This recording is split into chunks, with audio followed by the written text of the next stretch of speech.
Imagine lying on a hospital bed, bleeding out, and hearing your own child. A doctor say he'd rather watch you die than save you. That's exactly what happened to me. What he didn't know was that every word, every betrayal was being recorded.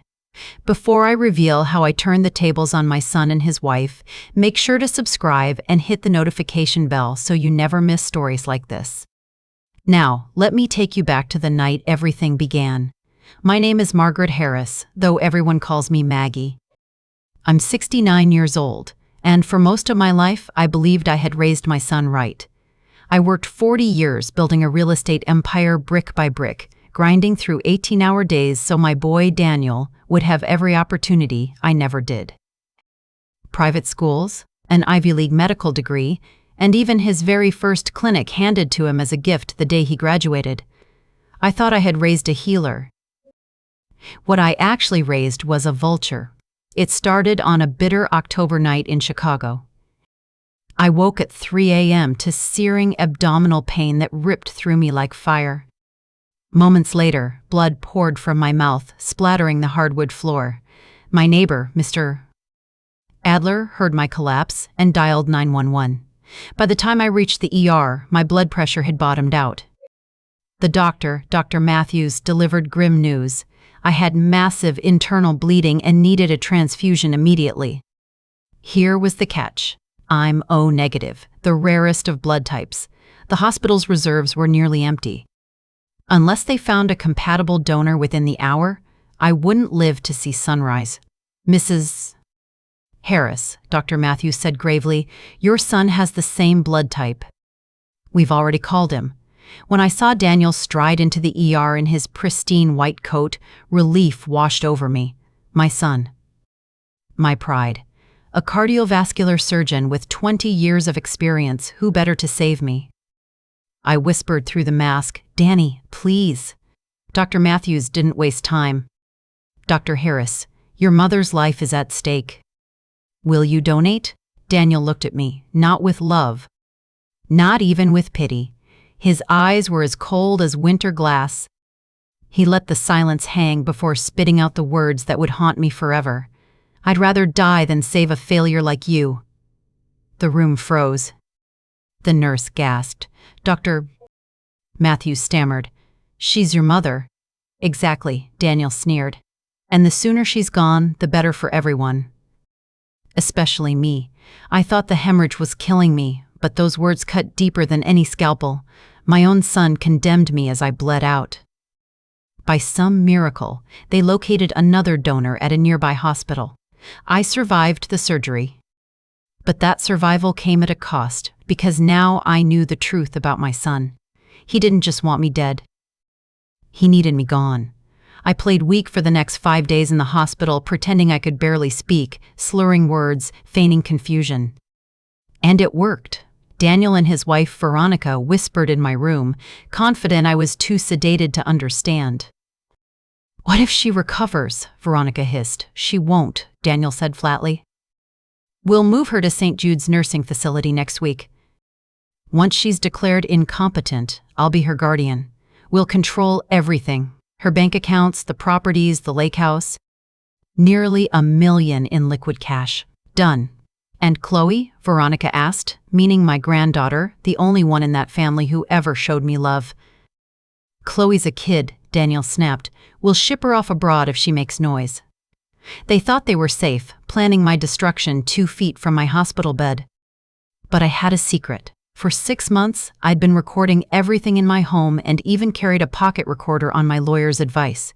Every venomous word they spoke in that room was captured. His refusal to save me. His plot to steal my life's work. His plan to discard his own daughter if she got in the way. The man I had raised, fed, clothed, and financed had become my predator. But he had underestimated me. Because when you betray a woman who's built an empire from nothing, you don't just wound her, you awaken her. And that was his first mistake. I left the hospital a week later looking frail, leaning on my cane, pretending to forget what day it was. Daniel and Veronica smiled, convinced their plan was working. What they didn't know was that every smile, every whispered scheme, every fake signature was being funneled straight into my recorder.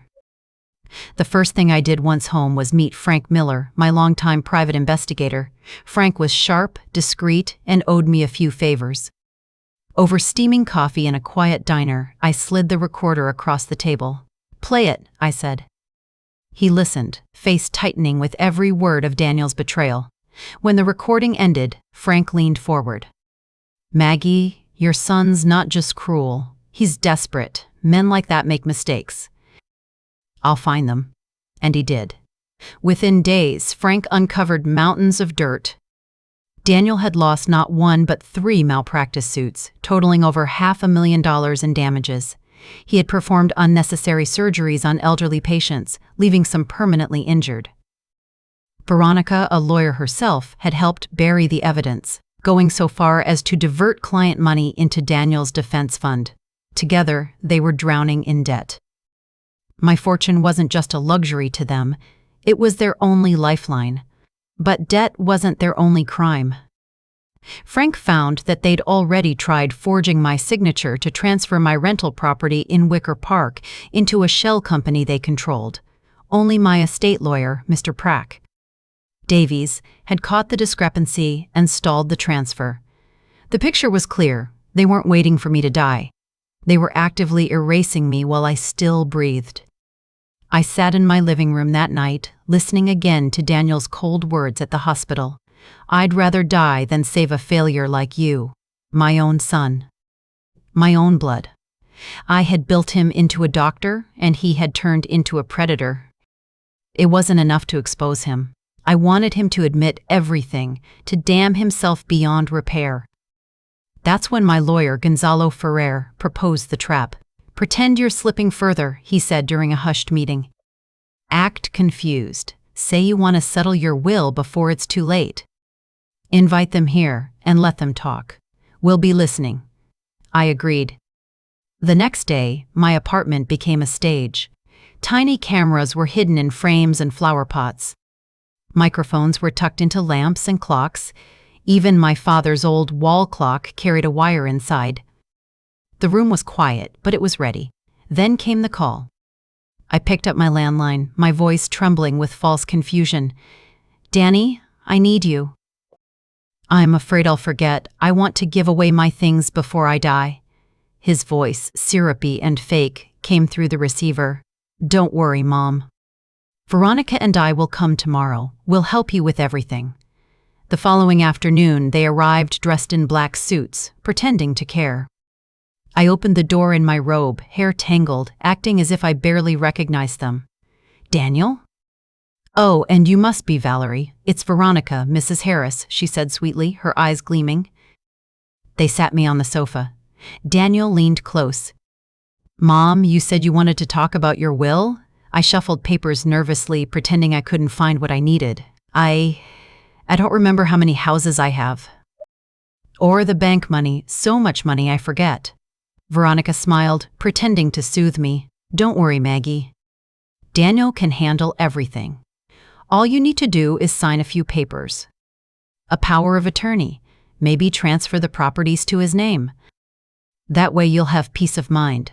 I looked at them with wide, frightened eyes. "To his name? Already? But I'm still alive. That's exactly the point," Daniel said coldly, dropping the mask. "We need to do it now while you're still somewhat lucid. Otherwise, it gets messy." The more I played weak, the bolder they became.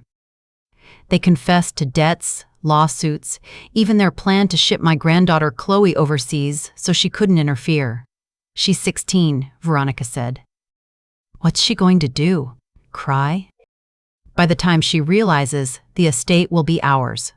Every word dripped like poison, and every word was being recorded. Finally, Daniel leaned in close, smiling like a wolf.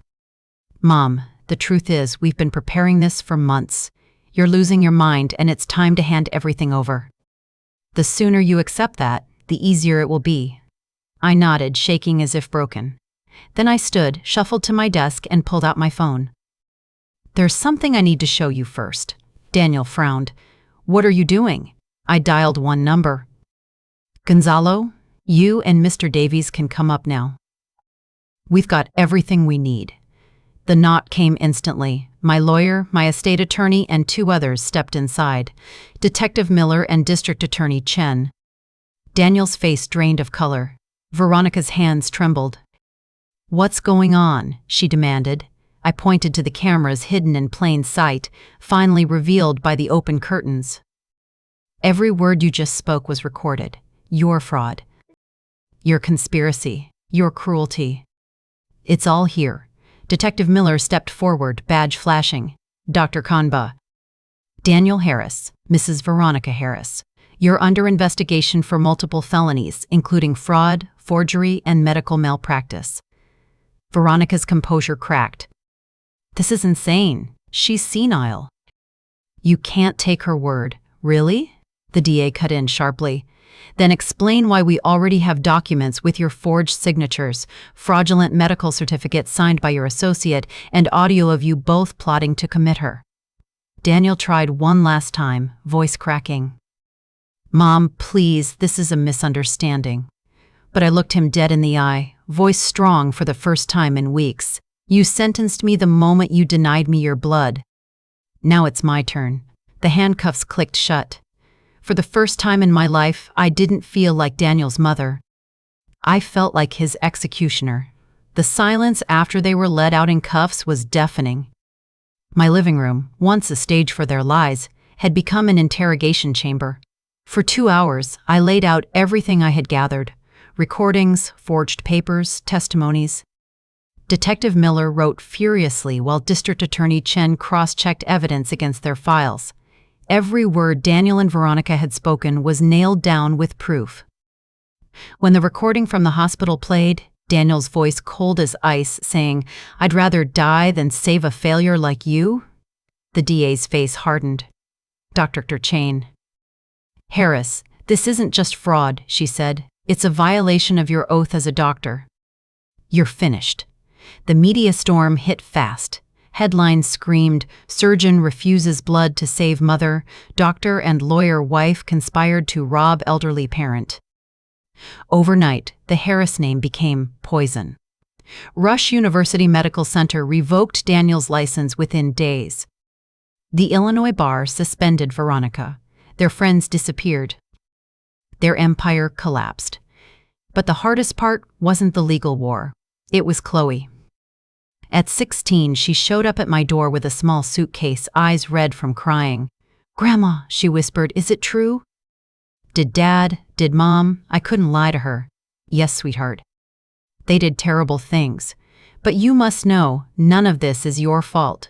She clung to me like a child half her age. "I don't want to go home. Please, let me stay with you." From that moment, Chloe became my shadow. We cooked together, studied together, rebuilt something real from the ashes. She was the only good thing left of the Harris name. Meanwhile, Daniel and Veronica's world kept imploding. Daniel faced not one but 6 malpractice lawsuits. Elderly victims came forward, a woman who paid $45,000 for a fake heart surgery that left her scarred, a man who lost his savings to a needless spine operation. Each story was another nail in his coffin. Veronica was exposed for siphoning client money to cover legal bills. The bar found her guilty of embezzlement. She wept in court, but crocodile tears couldn't undo the evidence. At sentencing, the DA pushed for prison, 6 to 8 years for Daniel, 4 to 6 for Veronica. Their lawyers begged for leniency. None came. The evidence was too heavy, the public too outraged. I sat in the courtroom as the judge read the sentences. Daniel, once a proud surgeon, collapsed in his chair when he heard 4 years in Stateville Correctional Center. Veronica received 3 with probation afterward. I didn't feel triumph. I felt something heavier. I had justice, yes, but I had lost a son. Chloe squeezed my hand. "Grandma, you did the right thing. They chose this path, not you." She was right. Justice wasn't about revenge. It was about truth. The years passed. Daniel went from operating rooms to prison libraries, working minimum wage jobs behind bars. Reports reached me through Gonzalo, my lawyer. Daniel had aged beyond his years, gaunt, bitter, yet oddly humbled. Veronica kept her word. She told Chloe not to visit her in prison, sparing her daughter that trauma. By the time they were both released, Daniel after 4 years, Veronica after 2.5, their marriage had dissolved.